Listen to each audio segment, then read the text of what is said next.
The Christmas tree at Rockefeller Center. It's hard to imagine a Christmas in New York without it. But like many Christmas traditions, the tree is a relative newcomer to the Christmas story. Only since the early 19th century has the decorated tree been an important part of the American Christmas celebration.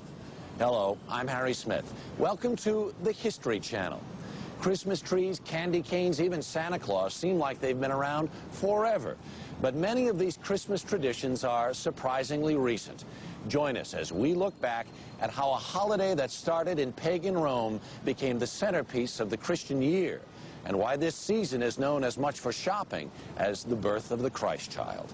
Stay with us for Christmas Unwrapped.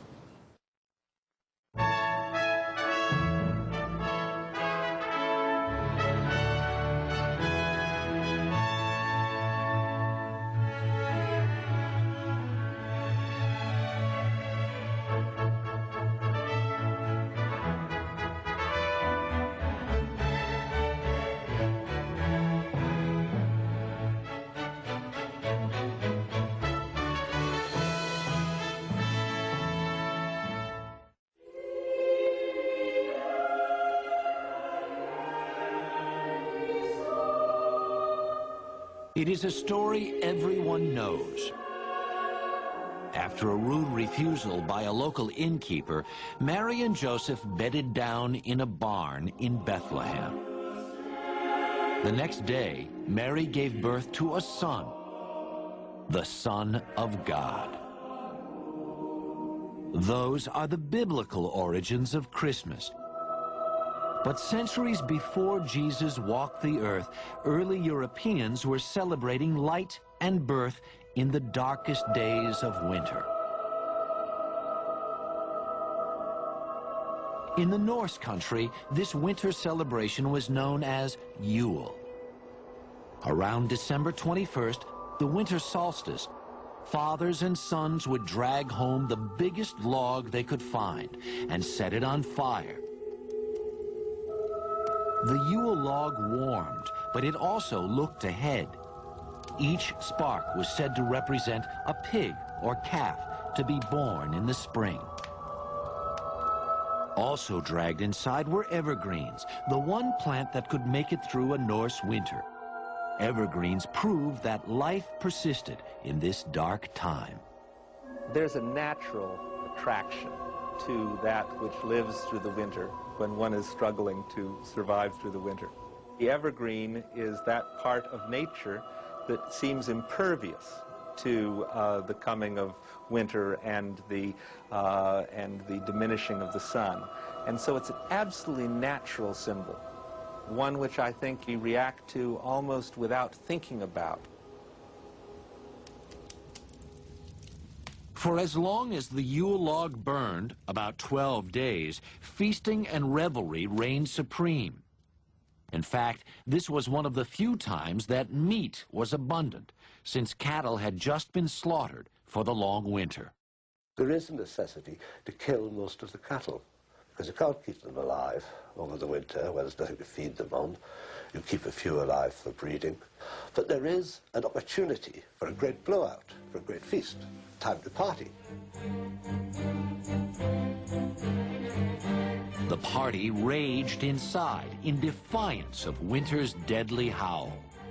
There is a spooky feel about the northern Yuletide festivals.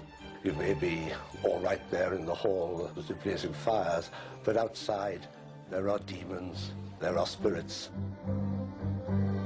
In Germany, the pagan god Odin lent his name to this midwinter holiday.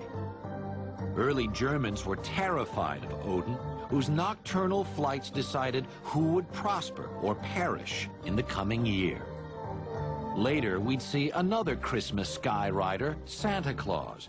But for now, staying inside became the smartest choice at this frightening time of the year.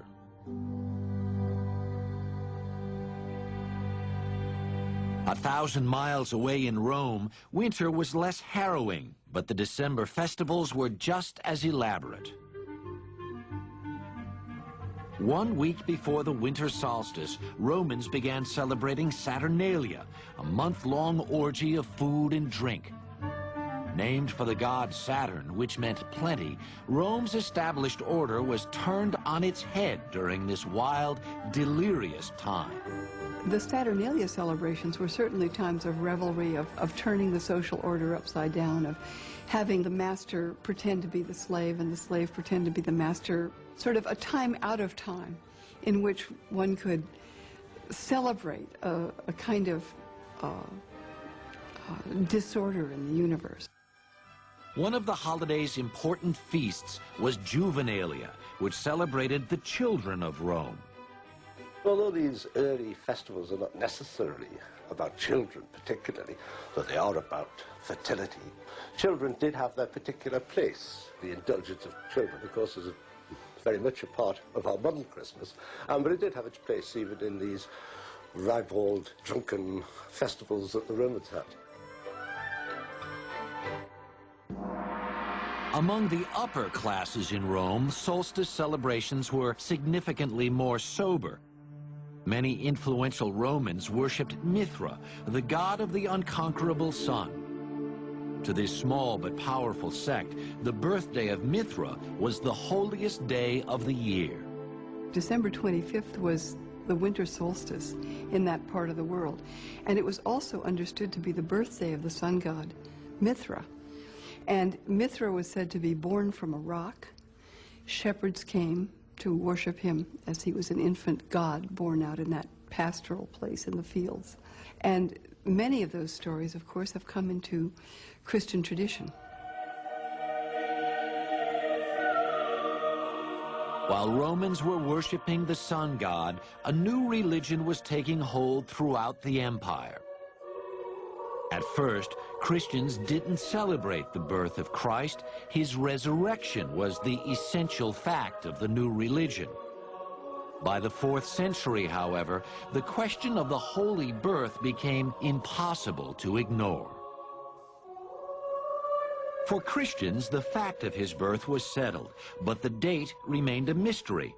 The Bible doesn't mention exactly when Christ was born, but certain facts suggest it probably was not in December. So if you're going to sort through the runes of the scriptures, Jesus was probably born in the spring. If the shepherds are out in the fields watching their flock by night, we're not talking about one of the cold spells at the heart of winter. If pagan Rome was already celebrating the birth of Mithra on December 25th, it seemed natural to honor the birth of the Christ child at the same time. By the 4th century, the church made it official. December 25th was declared the feast day of the Nativity. But of course, it's a very short step from the feast day of the risen sun, S-U-N, to the feast day of the risen sun, S-O-N. So in a sense, it's a very good choice, and the symbolism is there because, the feast day of the unconquered sun was about fertility, about birth, and so obviously is the Christian Christmas. The church knew it could not outlaw the pagan traditions of Christmas, so it set out to adopt them. The evergreens traditionally brought inside were soon decorated with apples, symbolizing the Garden of Eden. These apples would eventually become Christmas ornaments. And holly, a traditional midwinter decoration, was recast to represent Christ's crown of thorns. People already had their own agenda for this season, and that agenda was not one that was really radically changed when the names got changed from non-Christian to Christian names. The church pretty much had a policy of live and let live. If people would call themselves Christians and do lip service to the birth of the Savior, then let them do anything that they wanted to do with it. But on the other hand, by assigning the Nativity to that time of year, the church really gave up the opportunity to control the way that celebration took place. The tension between piety and revelry at Christmas would reach its logical and extreme conclusion in Puritan England, when the holiday would be considered so un-Christian it was done away with altogether.